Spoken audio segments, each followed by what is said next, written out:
Oh, you beautiful architects of chaos, you walking contradictions, you silent storms that nobody saw coming. Welcome back to the moment everything changes. Because right now, as you're watching this, there's a file being passed around.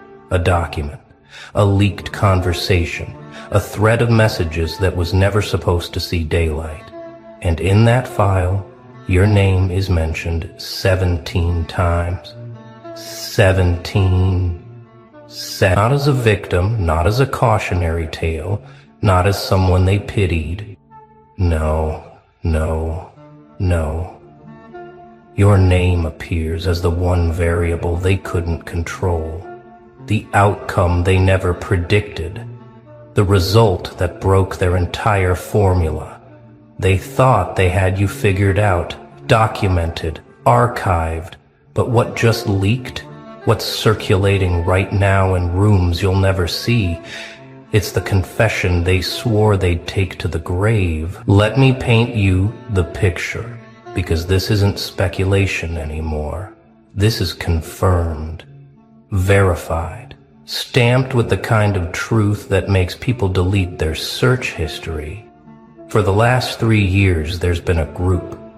Not a conspiracy, not some secret society nonsense, but a collection of people, former friends, old colleagues, bitter exes, jealous observers, people who claimed they moved on. And they've been keeping records on you. Every post you made, every move you took, every silent month you disappeared, they logged it. They had a shared document. Timestamps, screenshots, analysis. Everything they did, they were trying to decode you like you were some ancient text they needed to decipher before you became too powerful to contain.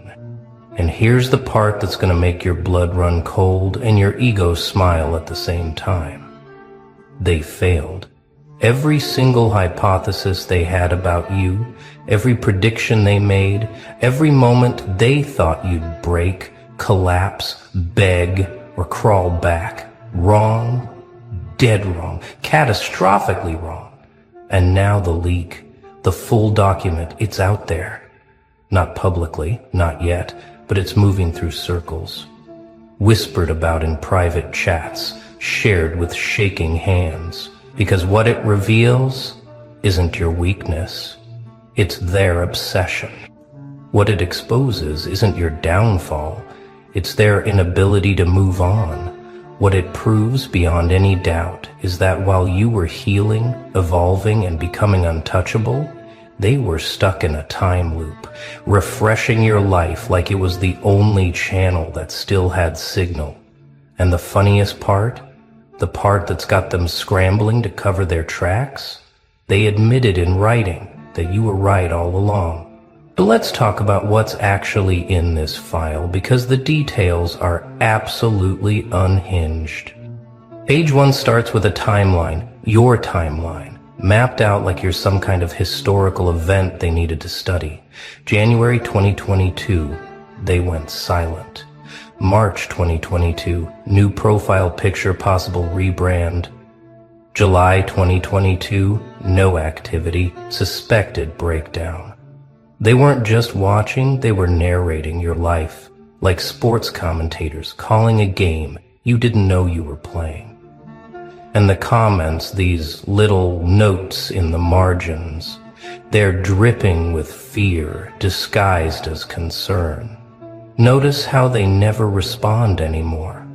They never say no. That's not healing, that's detachment. Detachment means they're planning something. Planning something? You were planning breakfast and trying to remember to water your plants, but in their minds, you were orchestrating some master plan.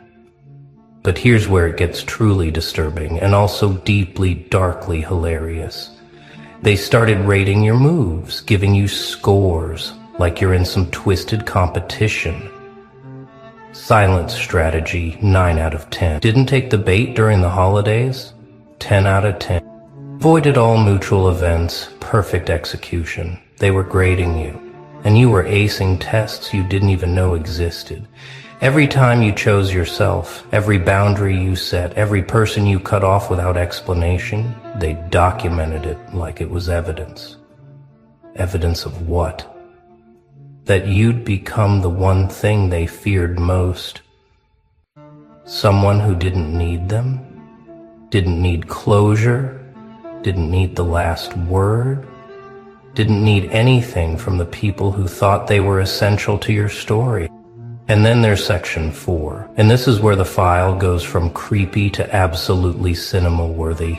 They tried to predict your next move. They had theories, multiple people weighing in with their analysis. They're gonna come back angrier, wrong. They're gonna expose everything publicly, wrong. They're gonna reach out when they're desperate, catastrophically wrong. What you did instead, and this is what has them losing sleep, is you thrived in a way they couldn't pattern. You didn't follow the script of the hurt, the betrayed, the abandoned. You became something they had no reference for, someone who transformed pain into fuel so efficiently that you left no emotional breadcrumbs for them to follow. You went dark, and instead of fading, you evolved. One of them wrote, and this line is burned into my brain now, "It's like they died and came back as someone we can't reach." And another responded, "No, it's worse. They're not unreachable. They just don't see us as worth reaching anymore." That sentence, right there, that's the core of the entire leak. They finally understood, in writing, with timestamps to prove it, that their relevance in your life didn't just decrease, it evaporated. You didn't block them out of anger, you forgot them out of growth. And that realization, that admission that they mattered so little, you didn't even consider them enemies anymore. That broke something in them they'll never get back. Now we need to address the elephant in the leaked document, because this part is where it shifts from strange to genuinely shocking. There's an entire section, pages 7 through 12, dedicated to trying to figure out your source of power. Not your job, not your appearance, not your circumstances, your energy. They couldn't understand how someone who went through what you went through, someone they watched crumble, could come back radiating the kind of presence that makes rooms go quiet. They had theories. And I'm not making this up. They actually brainstormed like amateur psychologists trying to crack a case.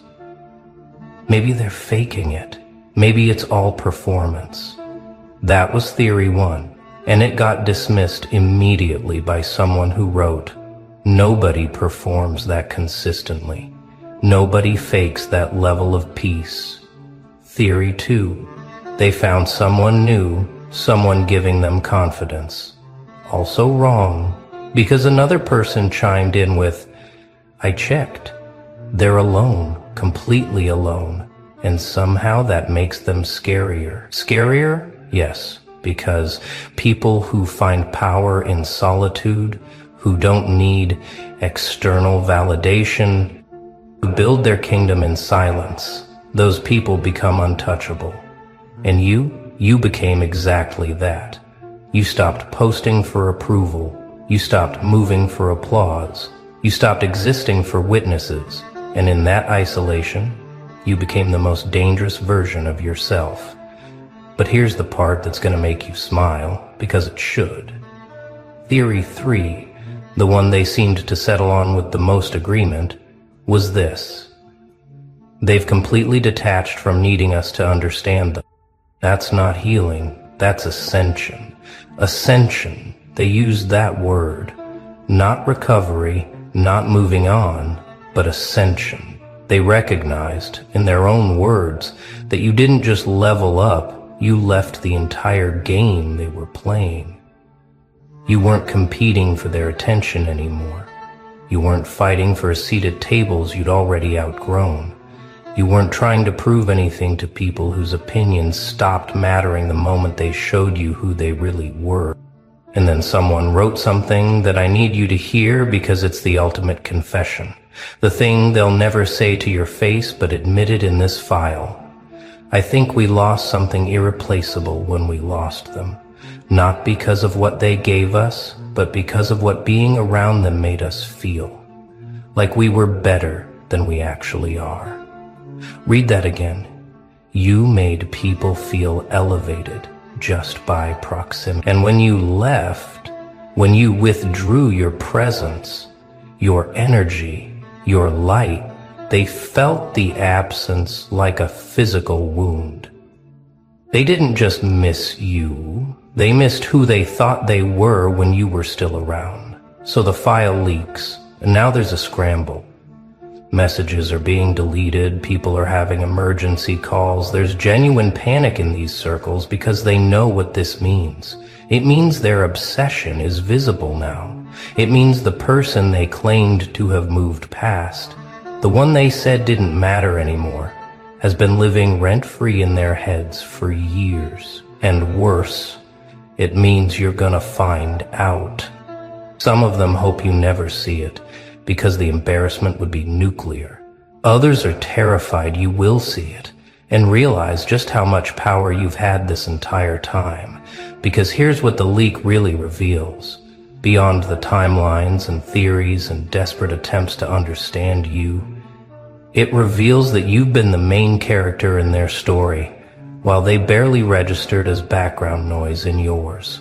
They've been watching you like you're a series they can't stop binge-watching, waiting for the next episode, analyzing every frame, predicting every plot twist. Meanwhile, you've been living your life, healing your wounds, building your peace, completely unaware that you've had an audience studying your every move like it's scripture. That power imbalance, that complete role reversal, it's the ultimate poetic ending to their narrative. And now they're asking each other, what do we do if they find out? As if there's some strategy to salvage this, some way to spin it that doesn't make them look completely unhinged. But there's no spin here, no clever explanation that makes years of obsessive documentation seem normal or justified. They got caught doing exactly what they accused you of. Staying stuck in the past, unable to move forward, clinging to someone who cut them off cleanly and never looked back. The irony is so thick you could build a fortress with it. One message near the end of the file, and this one's recent, from 2 weeks ago, just says this: I think we need to accept that we're never going to understand what happened. They became something we don't have language for, and maybe that's the point. That sentence right there, that's surrender. That's the white flag. That's them finally admitting that all their analysis, all their theories, all their attempts to decode your transformation were pointless. Because you were never trying to be understood by them in the first place. Let's talk about what this means for you right now, in this moment, because this isn't just about them anymore. This is about you realizing something that's going to change how you see your entire journey. Every moment you thought you were alone, invisible, forgotten, you weren't. You were being watched with the kind of intensity usually reserved for phenomena people can't explain. Every choice you made in silence, every boundary you set without announcement, every time you chose yourself over their opinion, documented, analyzed, discussed, debated. You were never as alone as you felt. And that's both haunting and empowering. Because it means your growth, your transformation, your evolution from who you were into who you've become, it happened under surveillance. And you still pulled it off flawlessly. You still became untouchable despite having eyes on you the entire time. Think about that. They had every advantage, every opportunity to understand your patterns, predict your moves, find your weakness, and they came up with nothing except respect disguised as fear and obsession disguised as curiosity. This is where you need to pause and let this sink in, because most people never get this kind of confirmation. Most people heal in private and never know if anyone noticed. But you have proof. Written, time-stamped, detailed proof that your transformation was so significant, so undeniable, so powerful, that it demanded attention from the very people who wanted to see you fail. They couldn't look away. Not because you were performing, but because you were becoming. And becoming is always more magnetic than performing. The power shift here is absolute, irreversible, permanent. They went from observers thinking they had the upper hand to subjects realizing they never had control. You went from someone they thought they could figure out to someone they now reference as unexplainable. The file that was supposed to be their insurance policy, their way of maintaining some sense of control, became the document that proves they never had any. Every page is evidence not of your weakness, but of their inability to let go. Now here's what happens next, and this is where your story gets interesting in ways it never has before. You don't need to respond. You don't need to address them. You don't need to acknowledge the file exists or that you know about their obsession, because the most powerful thing you can do right now is absolutely nothing. Let them sit in the discomfort of knowing their secret is out. Let them wonder if you've seen it. Let them spiral trying to guess your next move while you're out here living a life they're not invited to witness anymore. Your silence, the same silence they documented and tried to decode, that's your response. That's your victory speech. That's your microphone drop moment without saying a single word. Because they've spent years trying to get your attention, trying to provoke a reaction, hoping you'd break the silence and give them something, anything, to work with. And if you respond now, if you acknowledge them now, you give them exactly what they've been craving. Don't let the file speak for itself. Let their own words expose them. Let their obsession be the evidence of your impact. Here's the truth. They'll never admit publicly, but confessed in private documents. You became the standard they measure everyone against now. Every new person they meet, every relationship they try to build, every connection they attempt to make, somewhere in the back of their mind, there's a comparison happening. And nobody measures up. Not because you're perfect, but because you're real. You didn't curate a fake version of strength. You built actual resilience. You didn't perform healing. You actually healed. And that authenticity, that genuine transformation, it can't be replicated or replaced. They're looking for you in other people and coming up empty because you're not a type, you're not a category, you're not something that can be found again. You're a once-in-a-lifetime encounter that they fumbled, and now they're stuck with the knowledge that they had access to something rare and they destroyed it through their own ignorance. The regret they feel, the one that shows up in the file between the lines, that's gonna follow them longer than any revenge you could have planned.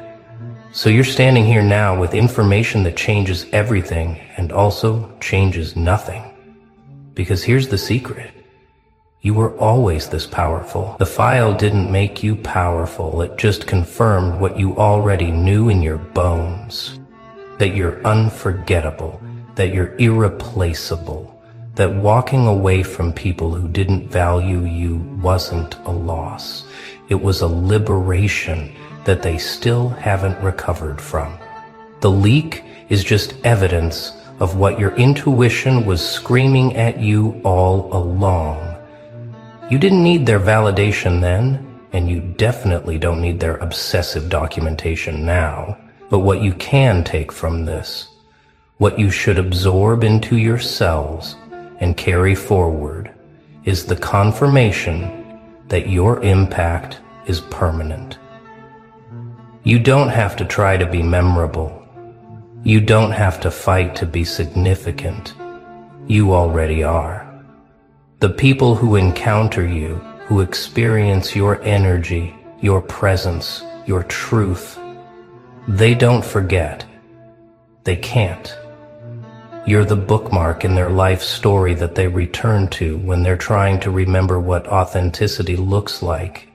Moving forward, you carry this different now. Not arrogant but certain.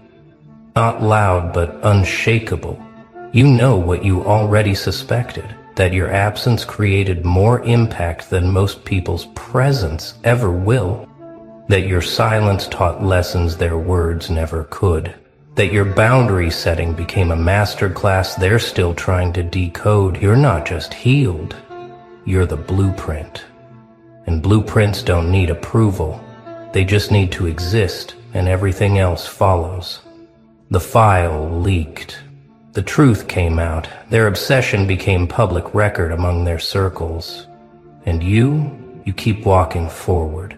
Keep building your life. Keep choosing yourself with the same ruthless clarity that made them write those documents in the first place. Because the greatest revenge isn't exposing them. It's continuing to thrive so undeniably that even years from now, they'll still be talking about you while you've long forgotten they exist. Let me leave you with this, because it's the core of everything that just got revealed. They didn't document you because you were broken. They documented you because you were breaking free. Every entry in that file, every timestamp, every note about your behavior, it was them watching someone escape a cage they didn't even know existed. You weren't just healing from them, you were healing from everything their existence represented. False connections, performative love, conditional acceptance, shallow loyalty. And as you healed, as you got quieter and more selective and more boundaried, they panicked. Because people who are used to accessing you, to having you available, to knowing they can pull you back in with the right words or timing, they don't know what to do when the door closes permanently. So they watched, they studied, they tried to find the crack, the vulnerability, the moment you'd come back. And that moment never came. You never came back, not because you were bitter or angry, but because you outgrew the entire ecosystem they existed in.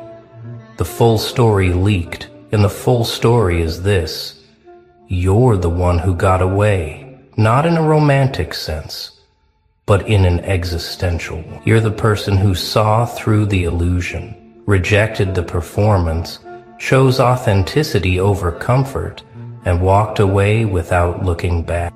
You're the one they'll tell stories about when they're trying to explain to someone new why they have trust issues, why they're emotionally unavailable, why they sabotage connections. You're the ghost in their narrative, the one that got away, the standard they'll never reach again. So yeah, the full story leaked. Their obsession is documented. Their inability to move on is time-stamped. And you're out here living proof that the best way to win is to stop playing their games entirely. You're the evidence that transformation is possible. You're the reminder that some people really do become unreachable, not through cruelty, but through growth. The file leaked, and it told the world exactly what you already knew, that you're unforgettable, irreplaceable, and completely, utterly free. Now go live your life, knowing that while they're still writing about your past, you're busy creating a future they'll never be part of. And that right there is the ultimate ending. Well, look who they couldn't figure out. Look who they spent years studying, dissecting, labeling, and still got completely wrong. You strange, silent, terrifyingly brilliant creature, welcome back. Or better yet, welcome to the part of yourself they were never smart enough to understand. Because what they called weird, what they whispered about at tables you weren't sitting at, what made them uncomfortable in your presence and restless in your absence, that wasn't a flaw. That was the architecture of a mind they didn't have the vocabulary to describe. And the fact that they couldn't name it scared them more than anything else ever could. Before we begin, if this frequency already lives in you, 2 books were written for exactly that mind. The Crown of Ash, Grim Grit Edition, The Quiet Edge, Grim Grit Edition 2. Links in the description. Now let's get into it. Let's be honest about what actually happened. They saw the way your brain worked, and it unsettled them. They saw you pause where others rushed. They saw you notice things no one else caught. They saw you sit quietly in a room full of noise and somehow hear something deeper than the sound. And instead of asking what you were hearing, they decided something was wrong with you. That is what people do when they encounter a frequency they cannot tune into. They don't question the radio. They call the signal broken. They called you broken. But here you are, still transmitting, still receiving, still picking up signals from depths they will never reach. You have been called too quiet, too intense, too much and not enough simultaneously. You have been told you think too deeply, feel too sharply, and analyze too precisely. You have been handed the word weird like it was a diagnosis, like it was something you needed to be cured of, like your mind was a problem requiring a solution. But no one ever told you the truth. The truth is this: every single person who ever called you weird was standing in the presence of a genius and had absolutely no idea what they were looking at. They were holding a rare frequency in their hands and calling it static. There is a specific kind of loneliness that comes with having a mind like yours. It is not the loneliness of being alone in a room. It is the loneliness of being in a room full of people and realizing, slowly and then all at once, that no one is thinking the way you are thinking. No one is following the thread you are following. No one sees the pattern you already mapped out 3 conversations ago, and so you stop talking. Not because you have nothing to say, but because you already know they won't follow you there. And that silence gets mistaken for arrogance, or strangeness, or both. They thought you were distant. What you actually were was already ahead. They thought you were difficult. What you actually were was precise. They thought you were cold. What you actually were was exhausted from translating yourself into a language that kept losing meaning by the time it arrived. Because that is what genius costs. It costs you the easy conversations. It costs you the comfortable smallness. It costs you the nod of recognition from people who simply do not have the depth to meet you where you live. And you paid that price without even understanding that it was a price, because you never chose to be this way. You were just built different, wired different, and the world told you that was something to be ashamed of. But here is what no one explained to you when you were sitting alone at lunch, or being talked over in meetings, or watching everyone else laugh at a joke you had already dismantled in your head before the punchline landed. The cost of being different is not evidence of wrongness. The cost of being different is the tuition. And every year you paid it. Every year you sat in that specific silence and held your mind still and decided to stay anyway. You were earning something they will never be able to buy. You were earning the kind of depth that changes everything. For you, and eventually for the world around you. The ones who called you weird were not wrong that you were different. They were wrong about what different meant. Different, to a fearful mind, means broken. Different, to a perceptive mind, means rare. And rare things are not comfortable. Rare things do not blend in. Rare things make people feel something they cannot articulate, and so they reach for the nearest ugly word and throw it. They threw it at you. For years, some of them threw it, and you carried it like it was true. But it was never true. It was just the only word they had for something they could not measure. Here is a secret they do not teach in any classroom. Genius, in real life, does not look the way it looks in films. It does not arrive in a blaze of obvious brilliance, with everyone applauding and lights overhead. In real life, genius looks awkward. Genius looks restless. Genius looks like someone who cannot sit still in a conversation that is moving too slowly. Genius looks like someone who changes the subject because they already processed the previous one and are 3 subjects ahead. Genius looks, from the outside, almost exactly like what they called you. Odd, distant, intense, hard to read. The geniuses of every era were the most misread people of their time. The people who changed how the world understood itself were almost always first dismissed by the world they were about to change. They were called impractical. They were called dreamers, in the hollow, dismissive sense of that word. They were called too sensitive, too theoretical, too obsessed with things that didn't matter yet. The yet is the entire story. What they were obsessed with always mattered. It just hadn't become undeniable to everyone else in the room. You are living in your yet. The undeniable part is still forming, but it is forming. Think about the way your mind actually operates when no one is grading it. Think about the connections you make that no one asked you to make. Think about the questions you ask that make people uncomfortable because the questions expose something true that everyone else agreed not to look at directly. Think about the way you cannot stop a thought once it starts. Think about the way certain ideas root themselves so deeply in you that you lie awake not from anxiety, but from the weight of something trying to be understood. That is not a disorder. That is not a quirk. That is the architecture of a mind that was built to go further than the average stop. And yes, it is exhausting. No one is going to pretend otherwise. It is exhausting to feel everything at full volume when everyone around you seems to be living at a murmur. It is exhausting to care about precision in a world that rewards approximation. It is exhausting to see what is coming before it arrives and have no one believe you until it has already happened. But exhaustion is not defeat. Exhaustion is evidence.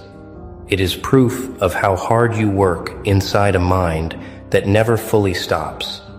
And that never stopping mind, that is the engine of everything that is coming for you. You have been noticing things since before you had the language for what you were noticing. You picked up on the inconsistency in someone's story before anyone else did. You felt the shift in a room's energy before any single thing had changed visibly. You saw the outcome of a situation playing forward in your mind while everyone around you was still reacting to the beginning. You tried to say something about it sometimes, and people looked at you like you had invented the concern, like you were being paranoid or dramatic or reading too much into things. Then exactly what you described happened, and somehow they still didn't update their opinion of you. That is the specific cruelty of the perceptive mind. You see the thing, you say the thing happens, and somehow the credit does not go where the vision did. Instead they say, you got lucky. Instead they say it was obvious. Instead they quietly absorb what you gave them, carry it forward, and forget that you were the one who stood there seeing it first, while everyone else was still arguing about whether there was anything to see. This is not a small thing. This is not a grievance. This is a pattern that matters, because what it reveals is that your vision is real, your perception is real, and the world around you is consistently catching up to a place you already were. The patterns you see are not accidents of overthinking. Overthinking is what the underprepared mind calls the prepared mind working at speed. When your brain cycles through 40 possibilities before someone else has considered 5, that is not anxiety dressed up as intelligence. That is processing power. That is the thing that makes certain people dangerous in the most productive sense of the word. The sense that means they cannot be fooled as easily.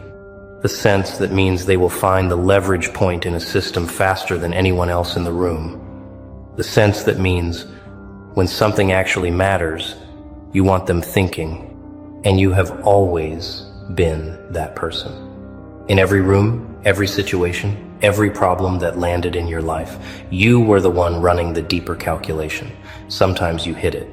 Sometimes you learned to perform the slower version of yourself so people would feel more comfortable. Sometimes you deliberately dimmed the frequency because being fully on was more socially costly than you could afford at that particular moment. And even then, even running at half capacity, you still caught what others missed. Imagine, just for a moment, what you catch when you stop dimming it. They told you that you were too sensitive. They said it like it was a warning, like it was a vulnerability they were kindly alerting you to, like they were doing you a favor by pointing out the crack in your structure. But sensitivity and intelligence are not separate things. They are the same system operating through different channels. The same neural architecture that lets you feel an atmosphere shift when you walk into a room is the same architecture that lets you understand a complex idea from multiple angles simultaneously. They are not different gifts. They are the same gift, expressed in two directions. The most perceptive people in every field, in every discipline, in every creative and analytical domain the world has ever produced, were sensitive people who learned to use that sensitivity as data rather than wound. They felt things sharply. They felt betrayal deeply, injustice viscerally, beauty almost physically.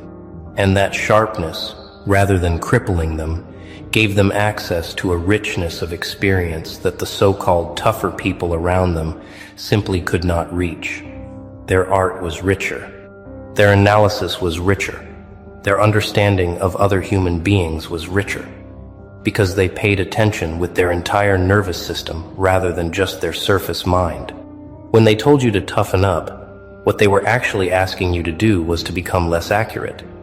They were asking you to sand down the very instrument that allows you to read the world most precisely. They were asking you to be worse at the thing you are actually built for, in exchange for being more comfortable at a dinner table or a group conversation. And some part of you, the part that just wanted to belong, almost agreed. Some part of you spent years trying to feel less, notice less, care less, because caring that much seemed to cost too much. But you couldn't do it. You couldn't turn it off. Because it isn't something you do, it is something you are. And that refusal to stop feeling, that stubborn, relentless sensitivity that survived every attempt to blunt it, that is one of the most precise things about you. You did not let them make you into someone who moves through the world half-registered. You stayed fully arrived in every moment, even when every moment cost you something. And that staying, that full presence in your own experience, even when experience was painful, is what built the depth in you that makes you genuinely different from the people who told you there was something wrong with how much you felt. Let's talk about what you actually did with all of that time they thought you were wasting. The hours you were in your own head, the silence they called antisocial, the solitude they called isolation. Because you were not absent, you were constructing. You were building frameworks inside yourself that most people spend a lifetime looking for outside themselves. You were developing a relationship with your own mind that most people never get to, because most people are too afraid of what lives in the deep water of their own thinking to ever go there and stay. You went there, you stayed, and yes, sometimes it was uncomfortable. Sometimes the deep water was cold and dark and you came up gasping and told yourself you wouldn't go back. But you always went back. Because something in you understood, even before you had the words for it, that the work being done in that silence was the most important work of your life. The ideas being forged in that solitude were sharper than anything that gets built in the noise. The understanding being constructed in that stillness was more durable than anything assembled in the rush of performance and approval. The world does not reward the inner work while it is happening. It only rewards the results once they are undeniable in public. And so for years, maybe for most of your life so far, you have been doing the kind of work that earns no applause in real time. You have been doing the deeply private, deeply serious labor of becoming someone who actually understands something. Not just someone who sounds intelligent at the right moments, but someone who is genuinely, structurally, bone-deep intelligent. And that kind of intelligence takes the time it takes. It cannot be rushed. It cannot be performed. It has to be built, and you have been building it. So when they dismissed the time you spent thinking as time wasted, when they told you to get out of your head, when they made you feel like the internal life you were living was a form of avoidance rather than a form of construction, they were wrong about the most fundamental thing. They thought the stillness was emptiness. It was never emptiness. It was a workshop. And the things being made inside it are going to outlast every opinion that was formed about you on the surface. Here is the part that is uncomfortable to say, but too important to leave out. The people who tried hardest to convince you that something was wrong with you were almost always the people who had the most to lose if you ever fully understood how capable you were. Because your full capability is a mirror, and what it reflects back is the gap between what they settled for and what was actually possible. The moment you stop apologizing for your mind is the moment their choices become visible by contrast. And that visibility, that undeniable comparison, is something small people cannot survive. They needed you to stay confused.